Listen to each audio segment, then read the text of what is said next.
Maganda bang umaga? Hallelujah. Praise the Lord. Supurihin po ang Panginoon at salamat sa Panginoon. Ako ngayon ay gagraduate. Gagraduate ba? Sabi pag nakaputi daw, gagraduate daw. Praise God dahil nga po ay sabi nga, dapat naman pasalamatan din yung mga sponsor.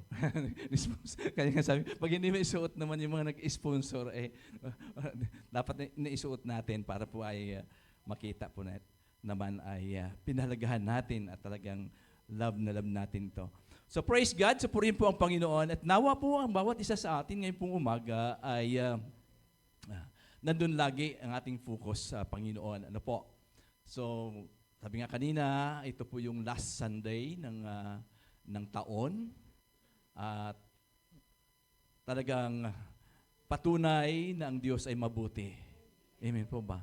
Na tayo ay nakarating sa ganitong, sabi nga, huling buwan, huling linggo ng taon ng 2025. So, patunay na ang Diyos talaga ay buhay at laging nagtagumpay ang Diyos sa buhay ng bawat isa sa atin. Ano po? So, purihin ang Diyos dahil alam po natin, lagi ang Diyos ay nandiyan lagi para tayo po ay samahan, lagi tayong, sabi nga, lagi tayo isinasama sa parada ng tagumpay. Praise God. So, purihin ang Diyos. So, ngayon pong umaga ay bilang last ng linggo at maganda po yung ating tatalakayin. Excited bang lahat? Nawa po ay, yun nga ay ma-excite po tayo dahil sa marami na talagang mahal ang Diyos ay hindi na po ito bago sa buhay ng bawat isa sa atin. So, kaya ngayon pong umaga, sa tema pa rin natin ng buwang ito, na pinakatima natin is celebrating the season of God's favor. So, ang naibigay sa akin ay ito po ay patungkol po sa obedience. At ang talata po na ibinigay po sa akin ay ang Malakyas. Excited ba kayo? Tinatanong ko yan kasi nga po ay marami ay allergic po din sa talatang ito. Memorize na natin lahat yan. Ang Malakyas, chapter 3, verse 10. Tayo pong lahat ay tumayo para po sa paggalang sa salita ng Diyos at lagi pong ating pong tingnan lagi ng bawat salita niya ay pagpapala sa bawat isa sa atin. Amen. Sige po, basahin po natin ng malakas.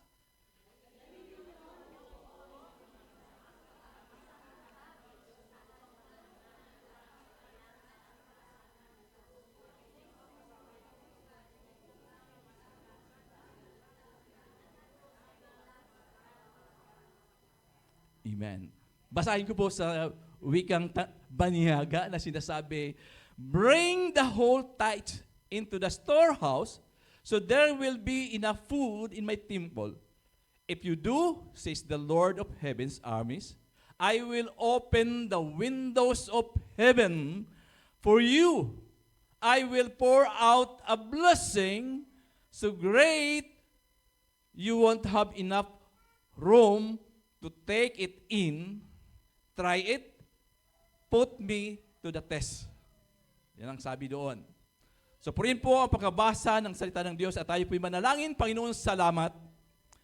Dahil ang bawat salita mo na nakasulat sa banal na kasulatan, O Diyos, ayan ay para sa amin. At nawa po sa bawat isa sa amin, O Diyos, ay tanggap ang mga aral mo. At Lord, salamat dahil ito yung panibagong taon, papasok kami sa panibagong taon na dapat, Panginoon Diyos, ay sa puso po namin,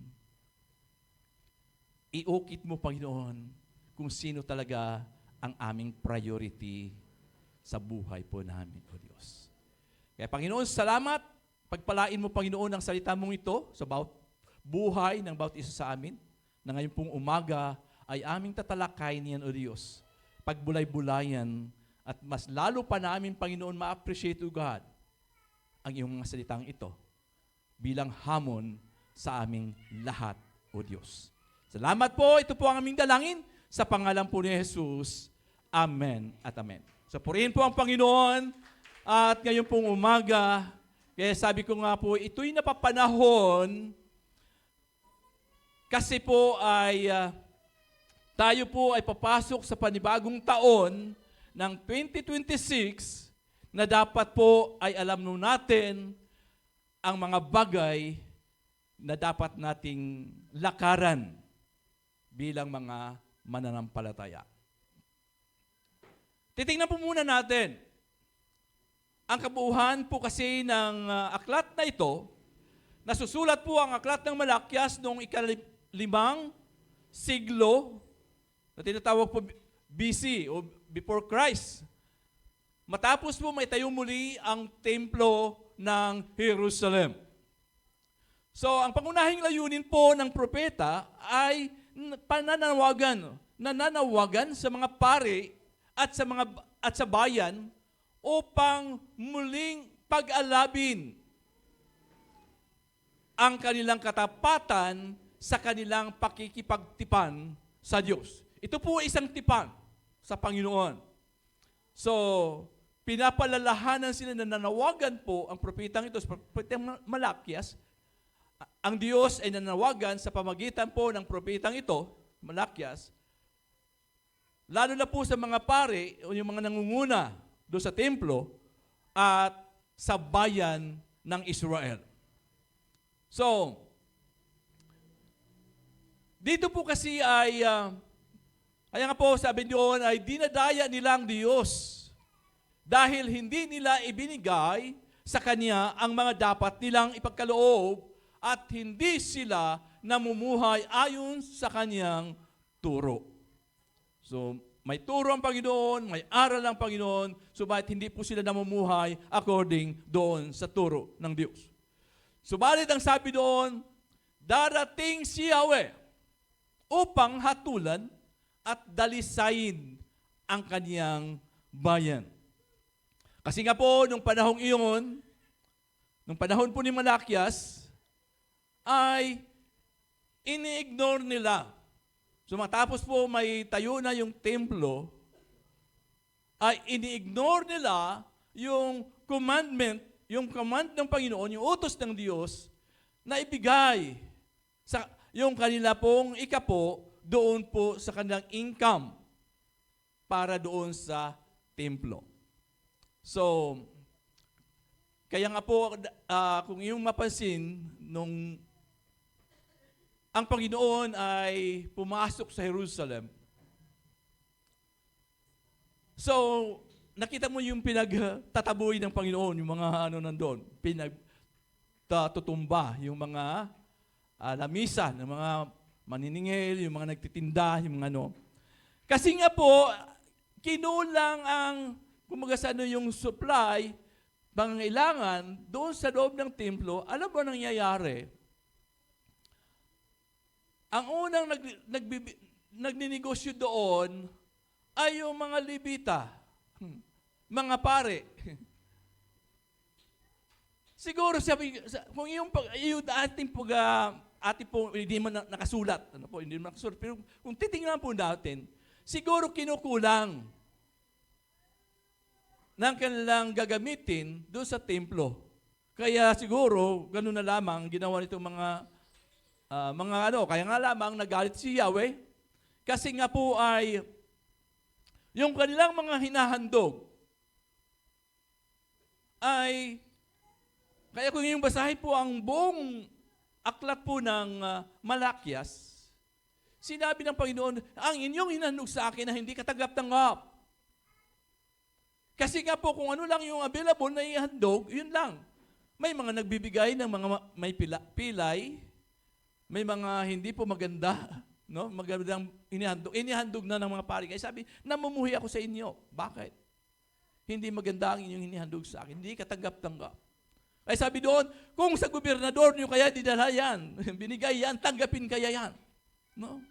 Ay sabi ng Panginoon, ako pa kaya. No? Sabi ng Panginoon, sinabi sa kanila. At dito nga po ay talagang, kasi marami doon na hindi na sila nagbibigay sa templo, hindi na nila binibigay yung kanilang tithes kasi sila'y natatakot na baka sila'y maubusan. Sila'y natatakot na, alam niyo po ba na naranasan nila yung pagpapala ng Panginoon? Paano sila sinusustain ng Lord sa kanilang mga pangailangan? Subalit dumating ang punto na parang nagda-doubt sila sa Diyos. Na hindi na sila, baka pag naubusan kami, di ba? Kasi nga po, kung titingnan po natin yung sinabi po ng Panginoon Hesus mismo, doon sa Lucas chapter 6 verse 38, ang sabi niya doon, give and you will receive. Ayan ang sabi doon, ang sabi pa, ay siksik, na, liglig, ay talagang liglig pa ang ibabalik sa iyo ng Panginoon. So itong bagay na ito, na pinapaalala rin mismo ang Panginoong Hesus, paalala sa kanila. No? Na mga bagay na ito, sino ba dito nakaranas ay, alam mo ba yung ano, sa probinsya po kasi, ay, pag ikaw ay nakiani, no? nakiani lang eh, may parte ka doon, may bahagi. Sa amin po ganoon. So maaring yung nag-ani ay panglima. May takalan po kasi doon. No, yung kung nakita mo parang ano siya eh, no? Yung box na ganoon. Nakahoy. Na yun po yung takalan para po pag nag-iik na po yung palay ay tatakalin na po yun. Ayan. Panglima ay iyo. No? Pero doon sa panglima, nakita ko naman sa amin na hindi na, kasi yung ano, hindi na, alam mo po yung, ano tawag doon, yung ginaganon, kinakalos, para ano doon. Pero yung panglima, ang ginagawa namin, ay, nitiliglig namin at hindi na kinakalos. Yun na yung bahagi yon, bahagi doon. So ganoon ang ano ng Panginoon, na siya ay hindi na kinakalos eh. Talagang umaapaw yung ibibigay sa iyo ng Panginoon. No? Kung ano yung binigay mo, ay ang ibabalik niya ay umaapaw. Yun po ang sabi dito. So, sa ating pong pagkakaloob, kailangan din natin po alalahanin na ang pagpapala ng Diyos ay hindi laging material. Naranasan nila yun. At hindi lahat ng naranasan natin, hindi lahat po na, kung basta ano mararanasan natin dito sa mundong ito, but ang tiyak, matatanggap natin ang mga ito sa panghinaharap kasama ni Kristo. Sabi mo, kasi minsan, dito kasi lagi tayong kulang eh. Kulang. Pero yung the fullness ay doon, wala ka nang hanapin pa na. Doon, amen. Yun po ang ano doon. Doon na yung katuparan ng lahat sa piling ng ating Panginoon. So, doon po sa talatang 1 ng chapter 3, mayroon po siyang binanggit doon na 2 mensahero. Ang binanggit po sa talatang ito, ang una po ay ito yung patungkol kay Juan Bautista. Ang pangalawang mensahero ay ang Panginoong Hesus mismo, ang Mesiyas, kung saan pareho si Propeta Malakias at si Juan Bautista ang naghanda ng kanyang daraanan. So tiniyak dito sa talatang ito na ang pagdating ng Panginoon at nangyari nga. Kaya doon po sa talatang 2 at saka 3 ay may binanggit din po. Ay sabi doon, ngunit sino ang mga tatagal pagdating ng araw na iyon? Tanong, sino ang makakaharap kapag napakita na siya? Para siyang apoy na nagpapadalisay sa bakal at parang sabon na may matapang na sangkap. Darating siya at mauupong tulad ng isang tagapagdalisay ng pilak. Dadalisay niya ang mga anak na lalaki ni Levi, katulad ng ginto at pilak, at sa pamamagitan nito'y magiging karapat-dapat ang kanilang handog kay Yahweh. So darating, yun nga yung pagdating ng ating Panginoong Hesus ay nakita natin. So ang topic sa araw na ito ay patungkol po sa obedience. So at ang pangunahing talata ng natatanging aklat ay ang Malakyas 3. Bakit nga po ang Malakyas? Kung titingnan po natin na ang Malakyas po ay siya po yung pinakahuling aklat ng Lumang Tipan. Bago pa pumasok sa Bagong Tipan, so ito po ay makahulugan na dapat po nating pag-aralan. Dahil ito ang huling linggo ng taon at tayo po'y papasok nga po sa panibagong taon ng 2026. Kaya nga po, ito po yung panahon na ating pong pagsusuri, evaluation, sa buong taon ng ating buhay. So matapos po may pahayag ang aklat na ito, ay mayroon po siyang, nagkaroon po na tinatawag na silent years. No? Mula doon sa aklat po ng Malakay, nung sinulat po ang Malakyas, ay mayroon po tinatawag na silent years. Walang dumating na kapahayagan mula sa Diyos sa loob ng 400 taon, 400 years, ay walang kapahayagan ang Panginoon. So nagkaroon ng katahimikan, ng tinatawag na katahimikan.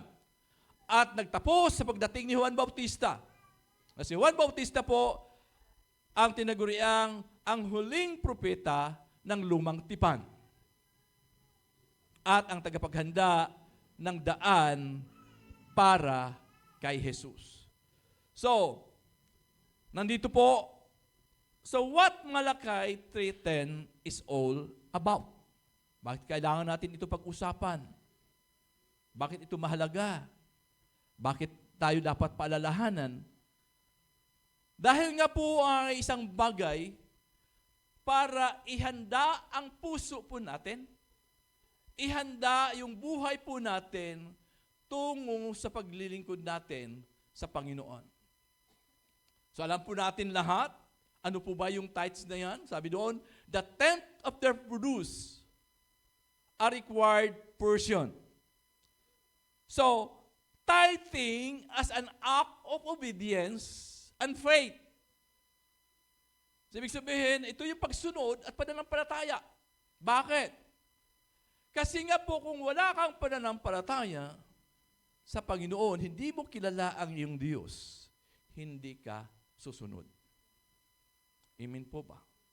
Pero dahil kilala mo at nanampalataya ka sa Kanya, dahil kung ang pananampalataya, di ba, alam po natin na hindi lamang yung nanampalataya ako, but ang pinakasusi doon, ang pinakabuod ng pananampalataya is obedience, ang pagsunod. Kaya nga po, ito yung mensahe ng Diyos sa atin kung paano tayo sa panibagong taon ng ating pagpasok sa ng 2026, nandun pa rin ba yung ating katapatan? Nandun pa rin ba yung ating pagsunod ng may pananampalataya?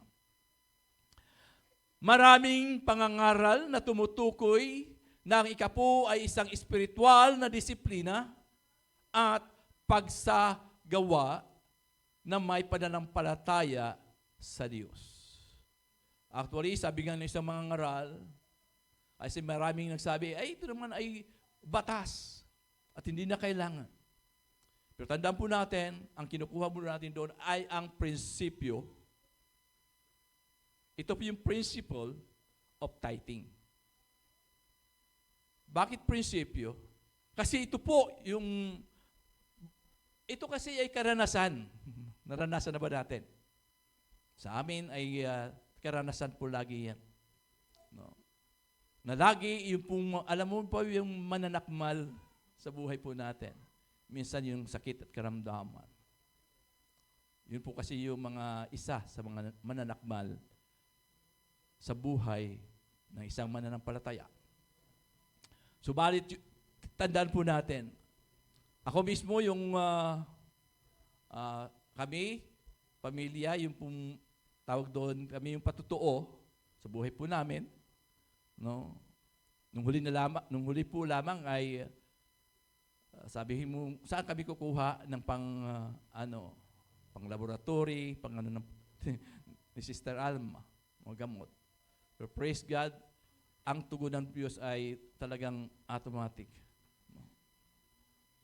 So bago pa lamang yon ay nabigyan kami ng JL kaagad. No, so nasagot. Ibig sabihin, nasagot yung aming pangangailangan. Ganoon din yung akin. No, yung akin din ay yung talagang kung tutuusin ay biri mo yung kulang-kulang 20,000. No? Pero praise God. Although maraming nakita. Maraming nakita. Kasi pag ikaw pala ay nagpa-examine o kaya yung iba takot magpa-examine, baka daw maraming makita. Mali. Ano po? Kaya minsan, kadalasan ay instead na naagapan, ang problema ay hindi. Kasi nga po ay malala na malaman. Amen po ba? Kaya hindi po masama, check up naman. Magpatingin. Kaya yung karunungan nung nandoon ay, sa mga doktor, ay galing din sa Diyos. Para malaman natin, ano yung ipagpipray natin. Minsan kasi tayo ay natatakot kaagad. Wala kaming pambayad. Pero totoo naman yun. Yun kasi ang number one na kinakatakutan, yung pambayad. Pero patunayan niya ng Panginoon. Pag ikaw ay tapat at sumusunod sa Kanya, nandun kaagad yung tulong ng Panginoon. Amen po ba? Okay. So patunay po yan. At lahat, marami po yan. Marami sa atin ang magpapatotoo na totoo yung pangako ng Panginoon. Totoo yung sinasabi ng Biblia. Totoo po yung prinsipyo ng ating sinusunod sa salita ng Diyos. Amen. So, kaya nga sabi, ito po ay disiplina at pagsagawa na may pananampalataya sa Diyos, na siya ang magkakaloob. Hindi lamang isang transaksyong pinansyal. So, tithing, ito po yung first fruit na nagdemonstrate po yan that God is the priority and owner of all our resources. Ano man mayroon tayo, ang Diyos ang siyang nagmamay-ari ng lahat ng yan. No. Sabi ng bata sa kanyang ina, mapahingi ng pang-tithes. Hinihingi ng pang-tithes. Minsan hindi naunawaan. Dapat turuan natin ang ating mga anak na sa murang edad ay naunawaan nila ang patungkol sa pag-ikapo. Amen. Kaya ka nagtatites kasi binibigyan ka ng Diyos. Amen po ba?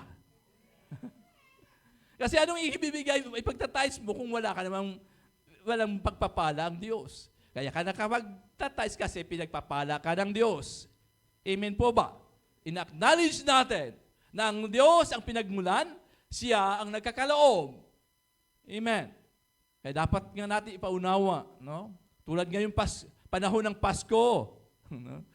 Naturuan ba natin ating mga anak? No? Na may natanggap silang mga pamasko? Naturuan ba natin sila paano mag-ikapo? Dapat ano ba yan tawag doon? Yung bang, anak, ikaw yung maghuhulog doon ng iyong tithes. No? Tuturuan na natin yung bata kasi excited yon. Excited yung mga bata na gano'n. Okay, mayroon akong kaloob sa mayroon akong tithes. Ganun po kasi yon. Nawag yung mga nanay kaagad, akin pinapapasok niyo. Akin. Ibibili natin ito ng ganito. Ibibili natin ng ganyan. Hindi. Turuan mo na natin, anak, magkano bang iyong napabaskuhan? Ito yung para sa Lord, sa tithes mo yan. Di ba? Dapat tinuturuan na natin ang bata. Para mula sa murang edad niya, alam na niya yung prinsipyo. Paano ang pagpapala ng Diyos. Amen. Doon pa mismo doon ay nakikita na natin. Tuturuan po natin sila. At nasa mga magulang po yan, kaya lang, pag ang mga magulang, kung hindi nga, anong ituturo doon sa bata? Di ba ba? So, hayaan natin na sila yung magbigay. Hindi yun, ako na, buuhin na natin. Hindi. Ano natin sila, na sila yung mismo magbigay doon, maghulog sa yung bata. Para matuto siya at magkaroon siya ng excitement sa puso niya na, ganun pala yun. Masarap pala magbigay. Okay. Nang sabi, saan ba dapat? Kasi yun po doon. Sabi sa storehouse, yung storehouse principle, yung kamalig na sinasabi dito ng Panginoon, bring the tithe into the storehouse, that there may be food in my house. Ito po yung dapat ang focus po natin. So, ang emphasis po dito is to support the local church, saan man ikaw, at yung mga ministries na mayroon. As this is, ang Diyos po ang nag-designate po ng storehouse for God's work. So, the temple, ito po yung kung saan yung provision ay tinatago kasi yung sa Old Testament ay yung mga Levita, yung mga priest doon, and the needy. Kasi nga po, ang mga Levita po kasi, sila yung tribo na hindi binahaginan ng lupain. No? Doon sa 12 tribes na yon, ang mga Levites, mga ni Levi, ay hindi po sila binigyan ng mana ng mga lupa. Kasi sila po yung mga naka-assign doon sa templo ng Diyos. So yung lahat na 11 tribes na yon, sila po yung nagtatides para doon sa... So ano man yung natanggap din ng mga Levita na tithes ng mga anong tawag doon, ng mga 11 tribes na yon, ay sila rin po yung nagtatides para doon sa Panginoon. No, dinadala po nila yon sa Panginoon. Yun po yung mga sinusunog, yun po yung mga inano doon, yung mga hayop na binigay nila doon, no? Sila po yung maghandog sa Panginoon. So yun po yung tinatawag na tithes of the tithes. Yung mga ganon. Doon po sa... Kaya sa atin din, dito po sa church natin, tayo rin po ay nagtatides doon sa main natin. Pinaka-main. No? Para nga po yung blessing ay tuloy-tuloy sa atin. Okay. So praise God. So mayroon pong invitation dito ang Lord.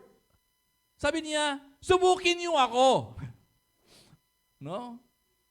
Sa lahat po, bumabasa mo ang Genesis hanggang Revelation, ito lang po yung talata na nagsasabi ng Panginoon na subukin niyo ako. Amen. Ito isang hamon. Kaya nga po, sa mga hindi pa nagawa ang mga bagay na ito, doon mo masusubukan kung totoo ang Diyos. Kasi nga po, subok na po ng mga sumusunod na sa katuroang ito, ay subok na po yan. Amen. Kasi nga po ay ito lamang. Kaya nga, unique po yung challenge dito ng Panginoon. The only time that God says, taste me, na dito po talaga sinasabi doon na subukin niyo ako. Ito po yung patungkol po ito sa stewardship. So maaaring ang iba po ay nagtatanong, magkano ba talaga ang aking ibibigay? Yung mga iba. As minsan, ano ba yung malaki? Ano ba yung maliit sa Panginoon? Kaya sabi ko, simulan mo muna sa tithes. Simulan mo muna sa tithes. Kasi po, sa ikasampung bahagi, doon sa pagpapala na iyong natatanggap. Sa pagpapala na iyong tinatanggap, sumukan mo muna doon sa ikasampung bahagi. At doon ka ngayon kasi yun po ang pinaka-minimum Amen po ba? Ito yung requirements na minimum siya. Ngayon, kung ikaw ay generous giver ka, dadagdagan mo yun kasi nga po ay yun lang naman ang minimum. Amen po ba? Naunawaan natin. Kaya hindi ka na pwede magtanong, ay magkano ba dapat ibigay sa Lord? Ay, ang minimum ay yung tithes mo. Ngayon, susobrahan mo yan kung ikaw ay generous giver. Amen po ba? At least, kasi, hindi ka masabi, ay, baka kulang yung aking naibigay. No? O yung iba naman, baka sobra. Wala naman talagang sumobra. Amen. Walang sumobra yung sa iyong binibigay. So, basta at least nandun ka sa minimum, yung tithes mo, na ibigay mo para sa Panginoon. So pagkatapos, magdagdag ka na lang, base ngayon sa puso mo. Amen po ba? Kaya lang, yung pagbibigay rin ng tithes, dapat din may puso. Mahirap din yung wala. Amen? Kaya sabi ng Panginoon di ba yung sa New Testament, sabi ng Panginoon, okay, ano-ano pa kayo, pa-tithes pa kayo, pero hindi naman yung ginagawa yung di ba? Ibig sabihin, importante din ang puso habang ikay nagbibigay sa Panginoon. Kaya yung tinatawag na over the tithes. Yun mo masasabi na ang binibigay ko ay more than the tithes. Di ba? Di po ba? Masasabi mo na po yun. Okay. So, hindi po ito prosperity gospel. Baka prosperity gospel yan. Hindi po. Not a guarantee of wealth, but a promise of provision. At yung pong tinatawag na dahil sa iyong obedience, yung pagsunod mo sa Panginoon. Sa pangatlo po yung promise. Ano ba yung promise doon? No? Hinamon tayo ng Panginoon, subukin niyo ako, at sinundan niya ng promise. Nang sabi niya doon, bubuksan ko ang durungawan ng langit, bintana. Aba, sa bahay ba, ilan ba ang bintana? Maraming bintana ang bubuksan sa iyo, mga Panginoon. Ano ba yung mga bintana na yon? Bintana ng oportunidad. Bintana ng, talagang nandun yung blessing ng Panginoon sa bawat isa sa atin. Bubuksan niya, yun ang pangako ng Panginoon. Kaya talagang lagi yung natin, nakataas kamay tayo. Kung tayo nagpipray sa Panginoon, na sign na talagang nandun yung ibubuhos ng Panginoon, yung blessing, handa ka tumanggap ng blessing ng Panginoon. Okay. Although hindi naman na masasabi natin, kaya ka ba nagbigay dahil doon sa ibabalik sa iyo ng Panginoon? No. Amen po ba? Kasi ano na yun Kung magkasano yun na ang prinsipyo ng Panginoon Kaya yung pagbibigay mo ng buong puso ay hindi mo na kailangan, magbigay ako para ako bigyan din ng Lord. No. Diba? Dahil out of your gratitude, yung gratitude mo sa Panginoon, kaya ka nagbigay. Amen po, pasasalamat doon, ibinalik lang po natin ang pasasalamat natin sa Diyos dahil ikaw yung nagbibigay. Amen po ba? So, sabi niya, I will pour out a blessing, yung pagpapala, until, sabi nga doon, sabi niya ibang version kasi, until there is no more room na paglalagyan pa. Ibig sabihin po yun, na talaga pong pupunuin ng Lord ang iyong kamalig, ang iyong pong buhay ng pagpapala ng Panginoon. So, anong una doon? Blessing sa iyong mga pangangailangan. Masusustain ng Lord ang iyong tahanan. Praise God. At alam niyo po, ang blessing talaga ng Panginoon ay tuloy-tuloy po. Tuloy-tuloy ang Lord. Sabi ko nga sa inyo, di ba, nung December, pinaayos namin yung aming bahay. Hindi na, yung baba lang naman, yung kusina, at saka po. Pinaayos namin ng Panginoon. So, yung pinagmulan ay yung binigay nga sa akin, nung appreciation ba yon? Doon kami nagsimula. Magkano yun? 18. Praise God. So, praise God, hanggang ngayon, ginagawa pa rin. No? At tuloy-tuloy yung, sabi ko nga, praise God, saan kami kumukuha nun? Di ba? Saan kami kumukuha? At tuwang-tuwa na Mr. Alma, dahil hindi na tumutulo sa bahay namin. Amen. Hindi na tumutulo. Hindi ko lang alam. Kasi, yung, paano yung taas? Sabi nung isa, yung kapitbahay namin, paano yung taas? Hayaan mo si Lord ang mag-ano dyan. Kasi medyo nasisira na rin ang bubong. Praise God. Tinignan yung mga kapatid natin pinagpala. Ano po? Mapunta namin sa bahay nila. Praise God. Iba ng bahay nila, Sister Vina. Di ba? Yun na yung bunga yun. No? Bunga yun ng katapatan sa Panginoon. Amen po ba? No? Maraming gagawin ng Panginoon sa buhay po natin kung tayo'y tapat at sumusunod sa Kanya. Amen po ba? Bakit hindi natin palakpakan ng Diyos? Yung palakpak sa Panginoon. Amen. Kahapon ay natapos yung kisabing po kasi namin din ay ano matawag doon? Marami ng shower. Nagsa-shower na rin doon sa aming sa kwarto namin. Nagsa-shower na rin. Praise God. Kahapon ay kinabit na ni Leomel yung aming kisame doon. Tuwang-tuwa yung asawa ko. Kaya hindi na siya sumama kahapon dito kasi ini-enjoy niya tingnan yung aming kisame habang siya nakahiga. No? Kasi iwas kami ng iwas. Oops, may tulo din. Yung yung unos-unos ba yun? Dito tayo, dito. Oops. Diba? Hindi lang pala ulan. Sabi ko, hindi lang ulan yung tumutulo. Pati pala yung unos-unos na yun, unos-unos na daw, hindi ko alam yun, ay tumutulo din. Kaya praise God. Ito naman si Leomel. Paano yung sasala? Hayaan mo si Lord yan. Susunod yan ni Lord. Amen. Kasi tumutulo na rin. Ibig sabihin, tumutulo na rin ng ano. So, praise God. Ano po? Na tuloy-tuloy, although kahit na si Imboy nagreklamo na. Wala daw sweldo. Wala daw sweldo.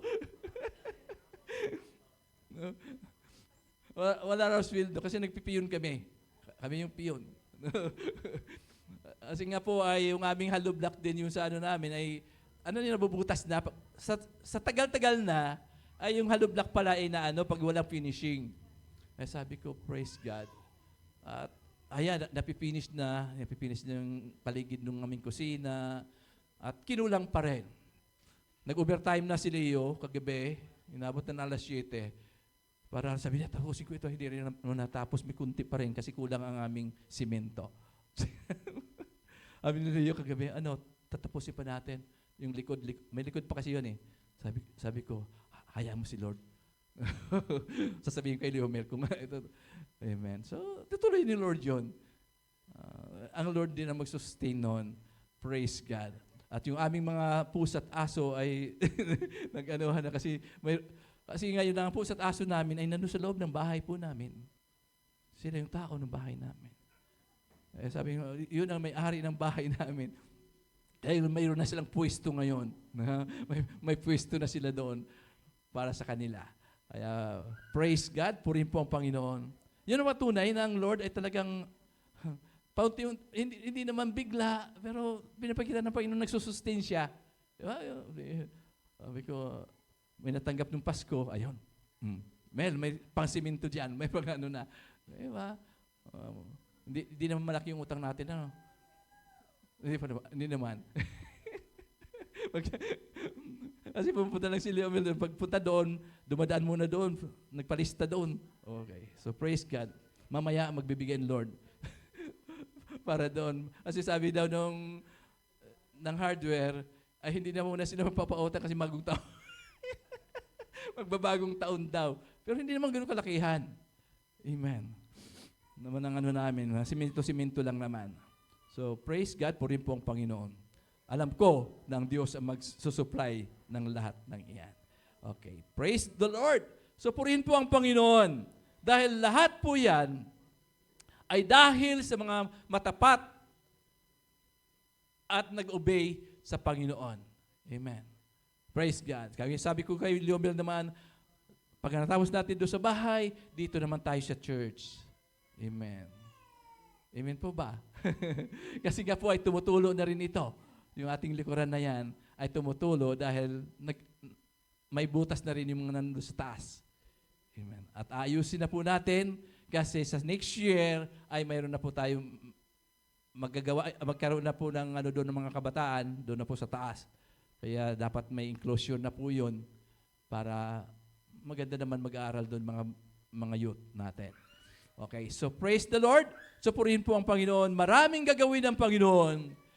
Maraming pong mga proyekto ang Panginoon na gagawin dahil sa mga tapat at mga sumusunod sa Panginoon. Amen po ba? Praise God.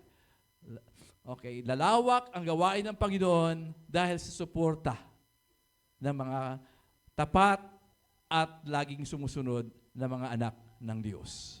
Praise God. Okay, so sabi niya, I will pour out the blessing na walang sukat na paglalagyan. Praise God. Yun po ay patunay yan sa buhay. Pakikita yan ng Panginoon sa atin. Iparanas ng Panginoon ang mga bagay na yan. Basta tayo lamang ay yes Lord lang. Yes Lord.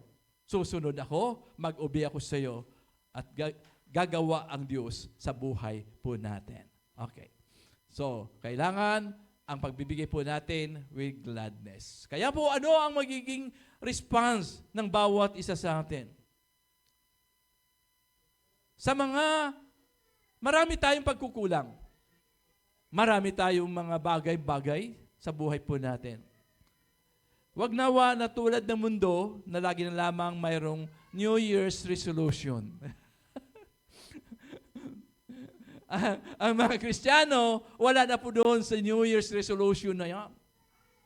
Dahil maraming nagkaroon ng New Year's resolution ay hindi naman talaga natutupad. Ano po? Basta, gagawin natin, Lord, tulungan mo ako. Tulungan mo kami na magawa ang mga bagay na ito. Amen po ba? Huwag na tayo mag-promise sa Lord. Basta hingin natin sa Panginoon, Lord, sustain mo kami para matupad namin, magawa namin yung nais mo gawin namin para sa iyo. Amen? Kasi siya lang naman nagsusupply. Alam mo, hindi naman, wala ka namang may bibigay kung wala, magpapala ang Diyos. Amen po ba? Nakita ninyo? Kaya siya yung nagbigay sa atin una. Una nga, binigyan niya yung isa-isa niyang anak, si Kristo Jesus. No? Para sa ating kaligtasan. Kaya sabi ng Panginoon, kung naibigay ko ang aking bugtong na anak, yung pa kaya mga maliliit na bagay na yan, ang hindi niya pagkaloob sa'yo. Amen po ba? Kaya lang sinusukat lagi dyan yung katapatan at yung obedience natin sa Diyos. Tayo kasi mga Kristiyano na eh. No? Minsan kasi may mga Kristiyano na sinisili pa yung iba na mga unbeliever. Bakit yung mga unbeliever na yan ay pinagpapala? Maraming mga kotse. Maraming mga, ano na nangyari ngayon? Nabulabog sila. Amen? Tayo, no? Ano bulabog sa atin? Amen po ba? Nakita mo yan? Yung tinitingnan mo sila, kasi tayo lagi tinitingnan lagi natin yung mga material na bagay na yan. No? Lagi natin tingnan beyond, doon. No? Kung ano yung magagawa ng Panginoon sa buhay po natin. So lahat ng yan, kaya sabi natin, ano ang response natin today? Although tayo nagkukulang, minsan hindi natin ibigay yun. No? Diba? Sinasabi natin, baka pwede naman sa sunod na ako magta-tithes. Diba? Mayroon mga gano'n. Ano? Kaya sabi ng Panginoon, hindi. Ang gawin mo ngayon, magsisisi na lang tayo sa Panginoon. Lord, patawarin mo na ako. Kasi hindi ko naman, alam niyo po ba, bilang karanasan din yan, ha? No, ako pa'y bagong Kristiyano, inuutang ko yung tithes na yan. Sa sunod sweldo, ibibigay ko na, dubdublihin ko na. Alam mo po, hanggat ilang sweldo na puro kulang, hindi mo talaga maibigay-bigay yan.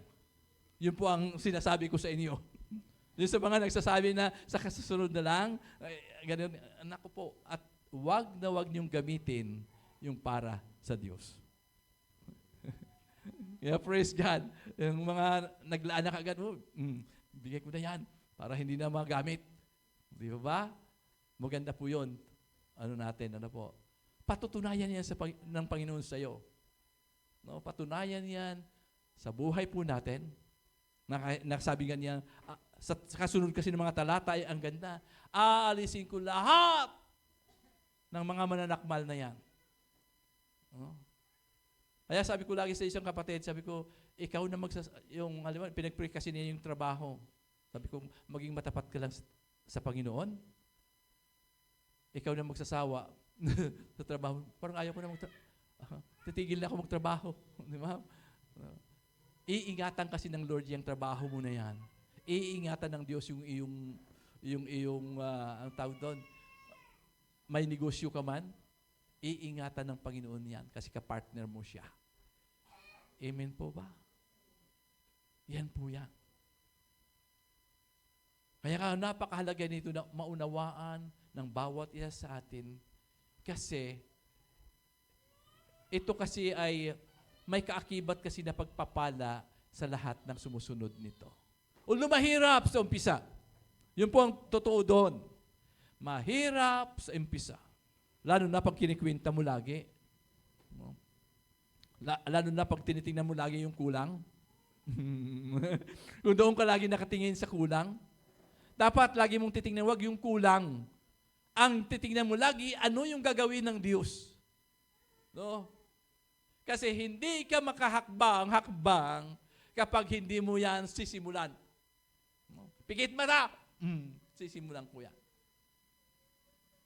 At doon mo makikita habang sinusunod mo ang Panginoon, no? Magkaroon ka ngayon ng kagalakan. Yung kagalakan, ang sarap-sarap, no? Sa buhay po natin. Okay, so yun po ang nais ng Panginoon sa buhay ng bawat isa sa atin. Paalaala, papasok manibagawang taon, doon mo simulan. Gagawin mo na, hahakbang ka. Hakbangan mo. Amen. So, alam mo po ba na maraming ang ginagawa nila ito, yung first fruit nila, buo nila ibibigay. Binibigay yon. Pero yan ay isang hamon. No? Isang hamon po yan. Nasa iyo yan, kasi decision mo yan eh. Ang ano doon. Pero yung iba na nagpa-practice po yun na first fruit talaga, binigay niya lahat. So kita mo naman kung paano ang Lord kumilos. No? Kaya sabi ko, ikaw na magsasawa. Sabi mo, ayaw ko na. Diba? Ang Lord ang siyang magbibigay sa iyo, magsusustain sa iyo ng Panginoon. Amen. Bakit tumahimik? Bakit tumahimik? Ano? Okay. Praise God. Ninanamnam natin. Kasi 2026 talaga, nandun kasi yung breakthrough eh. No? 2025 nakita naman po natin. No? Although mahihirap, may kunti, pero nakaano tayo, di ba? Lumampas tayo doon. And itong darating na 2026, although nandun po yung, marami pa rin may mga struggle naman. Wala namang, party po kasi yung buhay ng Kristiyano po natin. But, nandun yung breakthrough ng Panginoon. No? Ipapakita sa atin ng Panginoon, both spiritually, magkaroon tayo ng breakthrough financially, kung alam na po lang natin yung susi, no? Yung susi ng pagpapala ng Panginoon. Amen po ba? nakita natin. Kasi hindi tayo hahamunin ng Panginoon kung hindi yung totoo. Amen? Kaya tayo hinamon ng Panginoon kasi totoo yun. Kaya prove me. Sabi niya, subukin niyo ako. Yun po ang hamon ng Panginoon sa atin. At pag nakikita mo yan, amen. Masaya. Sabi nga natin, maranasan mo talaga yung sinasabi ng Panginoon, a life, sabi nga, buo, yung buhay mong yung parang walang kulang. Kasi dito kasi, pag naibigay mo na kasi, ibig sabihin, mayroon ka ng contentment. Di ba? Nakontento ka na. Kasi nandun ang ng Panginoon eh. Yung pagbibigay sa iyo ng Panginoon nandun. Lagi yung kalapitan ng Panginoon. Lagi mong mararanasan sa buhay po natin kung ikaw ay nag-obey sa Panginoon. No? Kalapitan ng Panginoon. Yun kasi pinaka-importante. Kasi kung nasaan yung presensya ng Panginoon, paano magkaroon ng presensya ng Panginoon kung hindi ka naman sumusunod sa Kanya? Amen. Kung sumusunod ka sa Panginoon, nandun din ang presensya ng Panginoon sa iyo. So kung nasaan yung presensya ng Panginoon, nandun yung kapayapaan. Amen? Nandun yung provision niya. Nandun yung pagpapala ng Panginoon kung nasaan yung presensya niya. Kaya lagi sinasabi natin, Lord, lagi natin sinisik lagi yung presensya ng Panginoon. Yun, lagi hanap-hanap natin, Lord, salamat sa iyong presensya. Kasi kung nandun yung presensya ng Panginoon, ano pang hanapin mo? Nandun na siya. Siya na yung nandun. Amen po ba? Okay. Last verse natin po tatalakayin is sa Kawikaan, chapter 3, verse 9 to 10. Ang sabi doon, pakianong nga, bunso sa ano? Yung Kawikaan, chapter 3, 9 to 10. Verse 9 to 10. Okay, basahin po natin ng malakas. Maganda po kasi siya. Parangalan mo si Yahweh sa pamamagitan ng iyong mga kayamanan at mula sa iyong mga pinakamainam na ani, siya ay iyong handugan sa gayon. Sisidlan ng inumin ay hindi matutuyuan. Tandaan po natin, ito po ay isang makapangyarihang paalaala na ang pagbibigay ay hindi lamang isang obligasyon, kundi isang pribilehiyo. Kapag nagbigay tayo ng buong puso, pinagkatiwalaan natin ang Diyos, no? Nandun yung tiwala natin na ang Diyos ang siyang magpapala sa atin. Ang Diyos ang magkakaloob ng lahat. Kaya nga sabi nga, ng lahat ng ating pangangailangan, lahat ng ating mga inaasahan, ang Diyos. Sabi nga, hindi niya, no, yung kabalig mo ay laging nang aapaw. No? Sisidlan ng inumin ay hindi nga matutuyuan. Amen. Amen. Praise the Lord. So, tayo po'y manalangin. Na po ang ano natin. Hallelujah. Panginoon, salamat, O Diyos. Dahil pinatunayan mo, Panginoon, sa bawat isa sa amin. Kami ay patungkol sa aral na ito, O Diyos, ay hindi kami allergic, Panginoon Diyos. Dahil ito ang susi ng iyong pagpapala, Panginoon, na ibubuhos mo, Panginoon. Na yung ipinangako mo, Panginoon, Jesus, nung sinabi mo sa John 10:10, na ikaw ay pumarito para kami bigyan, Panginoon, ng buhay na kasiyasiya at buhay na masagana. Ito, Panginoon, ay susi sa buhay ng bawat isa sa amin, O Diyos.